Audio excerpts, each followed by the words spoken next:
Salut à tous, aujourd'hui on va parler d'un indicateur qui est primordial sur Google Ads, que tu utilises tous les jours, mais que peu de gens comprennent réellement. Cet indicateur, c'est le ROAS cible. Parce que fixer un ROAS au hasard, 300%, 500%, 800%, ça peut parfois fonctionner, mais ça peut aussi complètement détruire tes campagnes et leur rentabilité, et tu pourrais te retrouver à perdre de l'argent sur chaque vente que tu génères avec tes campagnes. Tu l'as donc compris, le ROAS cible a un impact majeur sur la performance de tes campagnes, et c'est pour ça que j'ai décidé de faire cette vidéo aujourd'hui, et cette vidéo, on va la diviser en 3 parties. Tout d'abord, on va voir ce qu'est le ROAS cible et ce que ça représente. Ensuite, je vais te montrer comment le calculer correctement. Et enfin, je vais te montrer comment le fixer pour maximiser la rentabilité de tes campagnes sans freiner ta croissance. D'ailleurs, reste bien jusqu'à la fin de cette vidéo parce que je vais te partager une ressource qu'on a créée en interne et qui va être d'une grande utilité. Si tu es nouveau sur cette chaîne, je me présente rapidement. Moi, c'est Charles, ça fait 10 ans que je suis expert Google Ads et je suis le fondateur de Satellite. Satellite, c'est une agence spécialisée en Google Ads et en e-commerce. Et tous les mois, on investit des centaines de milliers d'euros sur Google Ads pour nos clients. D'ailleurs, si tu investis au moins 5 000 € par mois dans tes campagnes, eh bien on t'offre un audit gratuit de ton compte qu'on s'engage à te rendre sous 7 jours. Et maintenant, place au ROAS. Alors pour commencer, ROAS, ça veut dire Return on Advertising Spend. En d'autres mots, c'est ton retour sur investissement publicitaire. Pour le calculer, tu dois diviser le chiffre d'affaires généré par ta campagne divisé par le montant investi en publicité.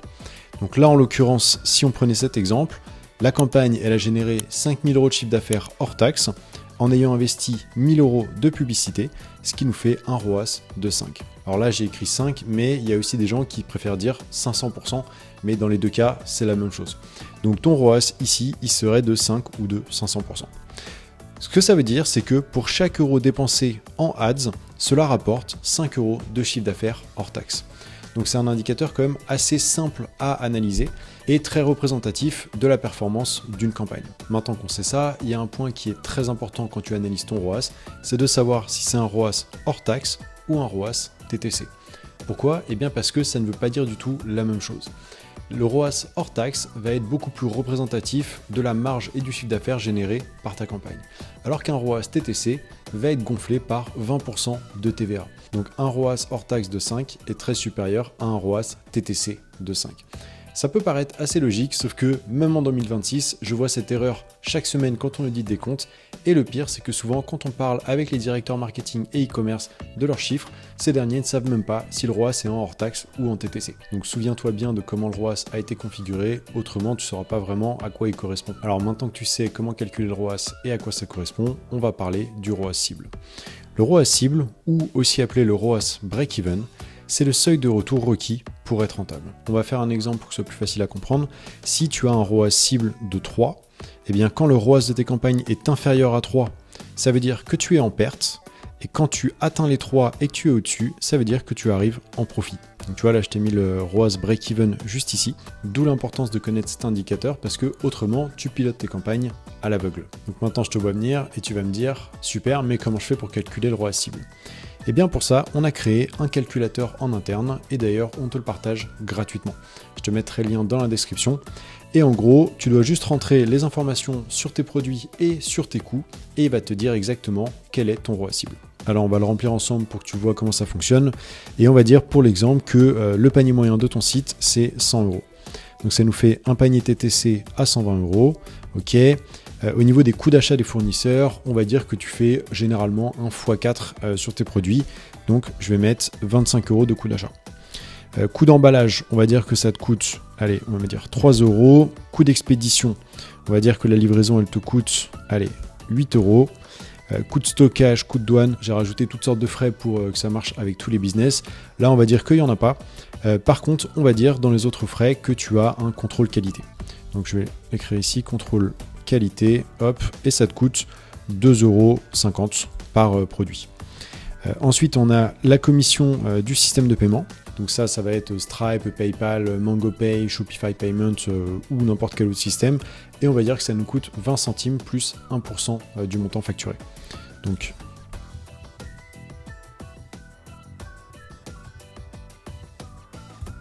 ce qui nous fait 1,20 €. Et au niveau des coûts de commission de plateforme, donc ça c'est typiquement Shopify qui prend une marge sur chaque vente réalisée, eh bien on va dire que c'est de 1%.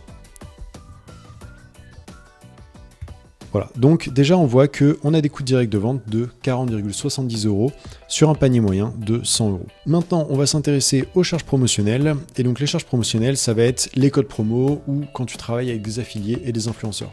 Alors normalement pour un panier moyen, on n'a pas besoin de le mettre parce que le panier moyen c'est toutes les ventes moyennes de la société. Ça c'est plutôt quelque chose que tu devrais mettre ici pour les produits.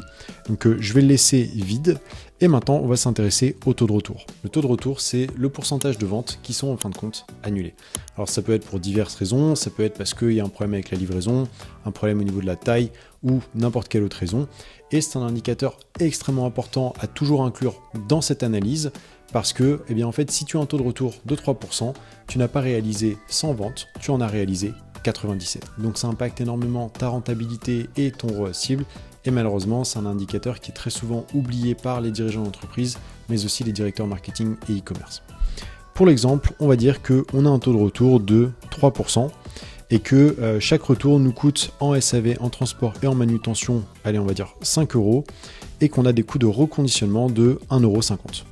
Donc en fin de compte, ça nous fait un coût de retour de 3,20 € sur chaque vente réalisée par le site, ce qui n'est pas négligeable, et il va falloir prendre ça en compte pour notre cible. Alors là, pour l'exemple, j'ai pris 3% de taux de retour, mais ça varie énormément d'une société à l'autre. Il y a beaucoup de sociétés qui vont avoir un taux de retour proche de 1%, voire parfois inférieur à 1%, et il y a également des sociétés qui vont être beaucoup plus élevées, avec notamment des 5, 10, 15%. Et d'ailleurs, le pire qu'on ait vu chez Satellite, c'était une société qui vendait des chaussures pour femmes, et on avait un taux de retour de presque 20%. Donc ça, c'était vraiment catastrophique, et il a fallu repenser tous les process pour limiter le taux de retour et ainsi regagner de la marge sur chaque vente. On en a terminé avec les coûts et maintenant on va s'intéresser à notre marge brute. Et on voit donc que sur un panier moyen de 100 €, on a une marge moyenne de 56,11 €, ce qui représente 56% de marge sur le panier moyen. Donc c'est plutôt intéressant. Et ça va nous permettre de connaître notre ROAS cible ou notre ROAS break-even selon comment tu préfères l'appeler. Et en l'occurrence, on a un ROAS cible de 1,78. Et si tu veux pousser encore plus ton analyse, tu peux également t'intéresser à la fréquence d'achat moyenne sur ton site. Ça, c'est le nombre de fois qu'un client va acheter chez toi en moyenne. Et imaginons que tu aies une fréquence d'achat de 1,5. Ça te ferait une marge brute potentielle en LTV de 84,16 €. Donc ça peut complètement changer la donne, surtout si tu as un business assez récurrent, comme typiquement une marque de vêtements. Là, on peut avoir des fréquences d'achat de 2, 3, voire parfois plus que 3. Mais donc voilà, ça permet d'avoir une vision beaucoup plus long terme de ton acquisition et donc de mettre en place les stratégies les plus adaptées. Voilà, c'est tout pour aujourd'hui. Si la vidéo t'a plu, s'il te plaît, laisse-moi un like et un commentaire. Ça m'aide énormément et tu peux même mettre en commentaire des sujets que tu voudrais que je traite dans mes prochaines vidéos. Et au passage, tu peux également t'abonner parce que je sors une vidéo comme ça tous les mardis dans lesquelles je fais soit des case studies, soit je te partage mes astuces basées sur mes 10 années d'expérience. Merci d'avoir visionné cette vidéo et à très bientôt. Voilà, c'est tout pour aujourd'hui. Si tu souhaites te faire accompagner dans la gestion de ton compte Google Ads, n'hésite pas à prendre rendez-vous directement en bas dans la description de cette vidéo ou à me contacter sur LinkedIn pour recevoir un audit gratuit de vos campagnes. Merci d'avoir visionné cette vidéo et à très bientôt.